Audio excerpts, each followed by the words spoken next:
Bienvenidos al portal de Fe y Desplazamiento. En el proyecto Fe y Desplazamiento de la Fundación Universitaria Seminario Bíblico de Colombia, hemos creado una base de datos de organizaciones gubernamentales y no gubernamentales que brindan diferentes tipos de servicios a las personas en situación de desplazamiento. Esta base de datos se ha creado para que tanto iglesias, organizaciones y personas que estén interesados en apoyar a personas en situación de desplazamiento o las personas en situación de desplazamiento mismas puedan encontrar apoyo en su situación. Esta base está organizada por departamento, ciudad y el tipo de apoyo que se presta a las personas en situación de desplazamiento.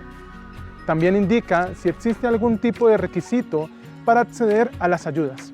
Nosotros, desde la FUSBC, seguiremos incluyendo instituciones a la base de datos para que la población en situación de desplazamiento pueda acceder al apoyo que requiere y que ya está disponible para su acceso en el país.